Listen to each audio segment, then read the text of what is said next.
Attends. Donc là, on va prendre comme un événement, on va prendre comme si on avait un camion de transport de produits chimiques qui a eu un accident sur l'autoroute. Quelques victimes ont vu l'accident et en gros se présentent à l'accueil des urgences en disant j'ai des soucis, ça va pas, aidez-moi, il faut me soigner. On a un protocole maintenant, c'est en gros maintenant la procédure, c'est les gens, on va leur demander de se décontaminer, donc c'est de l'autodécontamination. L'autodécontamination, c'est les gens vont devoir, avec des fiches réflexes, utiliser en fonction du contaminant une procédure pour se déshabiller. La procédure maintenant, c'est plus vite on enlève les vêtements, plus vite on enlève de contaminants. Qu'est-ce qui va nous rester à traiter? Ce qui n'est pas couvert par les vêtements sur la peau et le visage. Dans ces cas-là, on va demander aux gens d'utiliser un petit produit, une petite lingette, ça va absorber le produit chimique. Une fois qu'ils sont déshabillés complètement, on va les rhabiller pour les mettre en position d'attente. Une fois qu'ils sont habillés avec des tenues hygiéniques, on va les mettre en position d'attente jusqu'à temps que les experts arrivent pour déterminer est-ce que c'est nécessaire de passer à une étape supérieure, c'est-à-dire de passer à travers une chaîne de décontamination pour savoir si c'est nécessaire de les laver en passant à l'eau et au savon. Ici, on a ce côté où on aurait le patient qui serait invalide, dans ces cas-là, impossible d'avoir l'autonomie.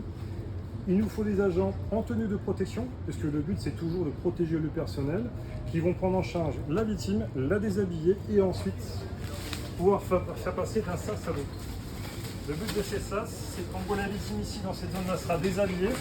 Une fois qu'elle est déshabillée sans contamination secondaire, on va l'envoyer dans la deuxième zone qui est là-bas, où d'autres agents vont attendre la victime.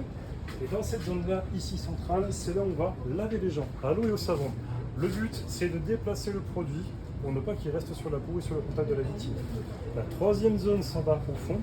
Une fois que la décontamination est faite par un contrôle visuel, on va s'assurer que les gens, entre guillemets, ne restent pas nus. On les rhabille et ensuite ils vont pouvoir rentrer en zone de soins pour ensuite être pris en charge pour avoir un soin. Ici, c'est le côté des invalides. De ce côté-là, c'est le côté des invalides avec les gens qui ont été décontaminés en urgence. On finit le déshabillage ici en utilisant des tenues de protection spéciales pour le personnel parce qu'il est dans la zone de contact, sous la douche, en zone humide. Et il nous faut des tenues adaptées pour pouvoir laver les gens tout en étant protégés. Donc, ce sont des tenues en plastique qui sont extrêmement étanches. Les gens sont pris ici, sont déshabillés. Même chose, en étant autonome, pas dans cette zone-là, on passe sous un portique. On humidifie, gants de toilette, du savon, les gens se lavent seuls. Un agent qui reste ici pour vérifier qu'il n'y ait pas de traces de contaminants, qu'il ne reste pas un produit gras sur la peau ou de la poudre sur la peau.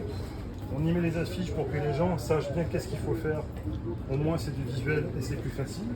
Une fois que c'est fait ici, un agent va contrôler la contamination si c'est bien fait. On rentre dans cette troisième zone de soins ici, on va pouvoir rhabiller les gens. Et ensuite derrière, pouvoir rentrer en zone de soins. D'accord.